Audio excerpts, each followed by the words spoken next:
네, 안녕하세요. 알아두면 쓸모있는 세금사전 조봉기 세무사입니다. 네, 오늘은요, 5월달 종합소득세 신고의 달을 맞이해서요, 종합소득세 신고하는 방법, 어떻게 우리는 종합소득세를 신고하면 될까? 라는 내용에 대해서 한번 준비해 봤습니다. 기장신고, 네, 추계신고, 어떤 걸로 신고해야 할까요? 라는 제목으로 가져왔는데요. 한번 들어가 보시죠. 네, 일단 기장신고, 추계신고라는 말이 나오죠. 단어가 조금 생소하신 분들도 있으실 거예요. 이게 세법상 전문 용어이기 때문에 조금 생소하실 수 있는데 하나하나씩 좀 짚어보겠습니다. 일단은 또 새로운 단어들이 나오죠. 뭐 복식부기, 뭐 간편장부, 뭐 이런 말이 나오는데요. 이 복식부기나 뭐 간편장부라는 말은 말 그대로 장부를 작성해서 세금을 신고한다. 그렇게 보시면 되는 거예요. 이 복식부기로 신고하는 것, 간편장부로 신고하는 게 이제 기장신고에 해당이 되는 거고요. 그 이외의 신고 방법이 추계신고라고 하는 건데요. 이거는 장부를 작성하지 않고 신고하는 방법입니다. 어떻게 그게 가능하지? 라고 생각할 수 있는데 두 가지 개념에 대해서 좀 설명을 드리고 어떻게 좀 신고하는 방법이 달라지는지 이런 것들을 좀 짚어보겠습니다. 일단 지금 표가 좀 조금해서 잘 안 보일 수도 있으신데 하나하나씩 간단하게 좀 설명을 드리겠습니다. 일단 복식부기 의무자, 뭐 간편장부 대상자 뭐 이런 말들이 있어요. 그런 용어들이 있는데 이런 용어에 대한 구분은 직전 연도, 그러니까 작년도의 매출액을 기준으로 해서 매출액이 일정 금액 이상인 사람들이 복식부기 의무자라고 하고요. 일정 금액에 미달하는 사람들을 간편장부 대상자라고 합니다. 쉽게 말해서 간편하게 장부를 작성해서 신고를 해도 되는 사람들, 조금 영세한 사람들을 말하는 거예요. 그 이외의 사람들은 그거보다 좀 매출이 높은 사람들이죠. 그분들은 복잡하게 좀 신고해라. 그래서 복식부기 의무를 부여했다. 그래서 복식부기 의무자라고 하는데 뭐 간단하게 보시면요. 이 표에서 보시면 도소매업자들 같은 경우에는 3억 원, 매출액 3억 원이 넘어가면은 복식부기 의무자로 이제 분류가 됩니다. 그 다음에 뭐 음식점업 같은 경우에는 1억 5천만 원 이상이라고 나와 있고요.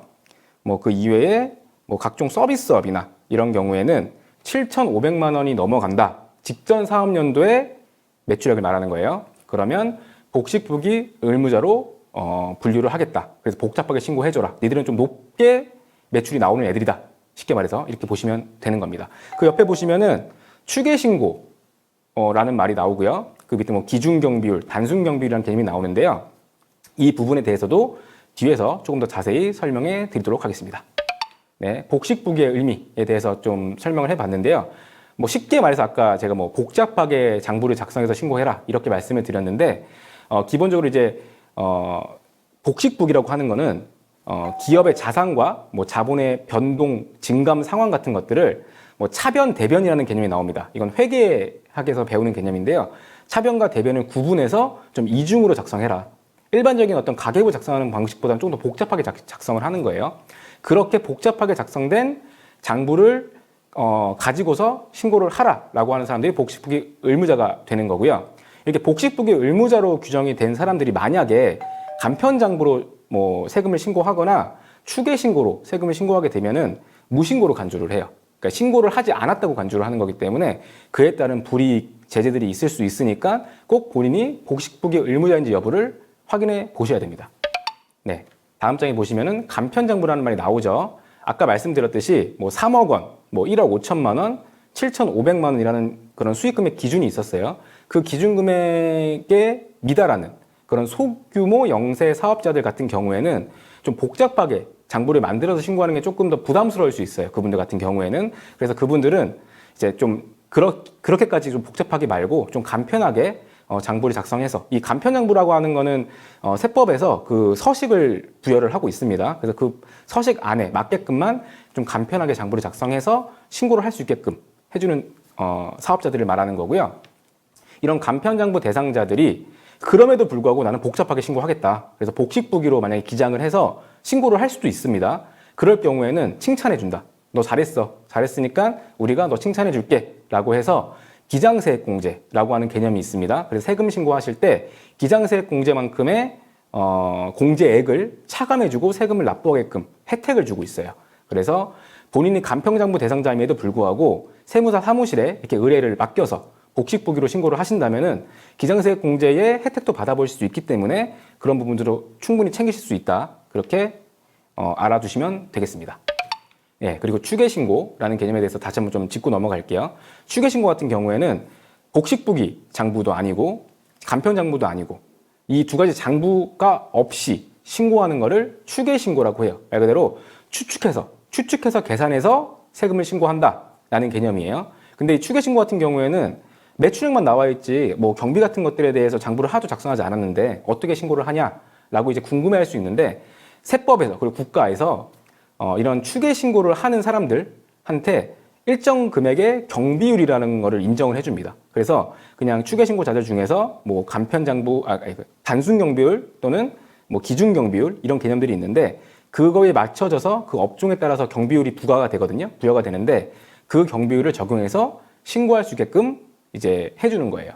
앞에 잠깐 넘어가 보시면은 추계신고에서 기준 경비율로 신고할 수 있는 그 사업자들의 매출액 기준이 나옵니다. 뭐 도수몇 같은 경우에는 6천만 원이라고 나와 있죠. 6천만 원이 넘어가는 사람들이 만약에 추계신고를 한다. 그러면은 단순 경비율이 아니라 기준 경비를 정해서 신고를 해야 되는 거고요. 6천만 원이 미만인 그때 영세한 사업자가 만약에 세금 신고를 하기 위해서 추계신고를 한다. 그러면 단순 경비율을 인정해 주는 거예요. 이 개념만 봤을 때에도 기준 경비율보다는 단순 경비율이 조금 더 유리한 개념이 있다라는 걸 좀 알 수 있겠죠. 다시 넘어가 보시면요.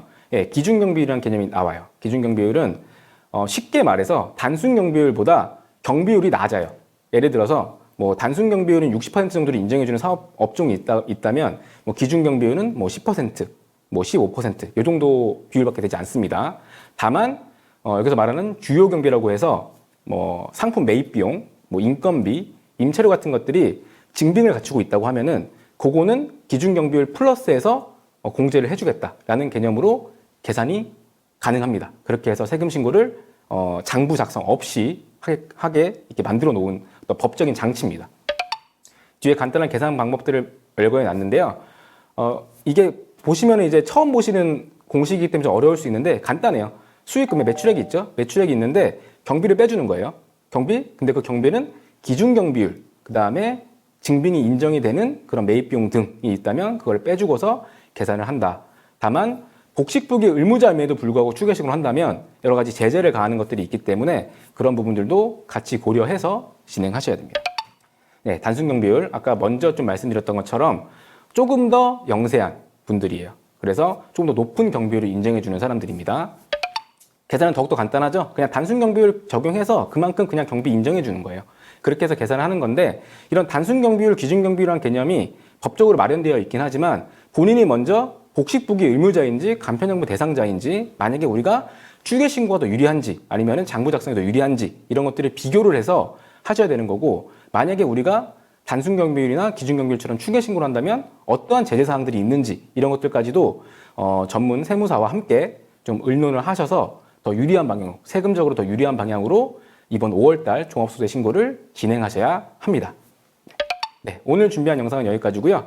다음 시간에는 좀 더 유익한 주제를 가지고 오도록 하겠습니다. 네, 조봉기 세무사였습니다.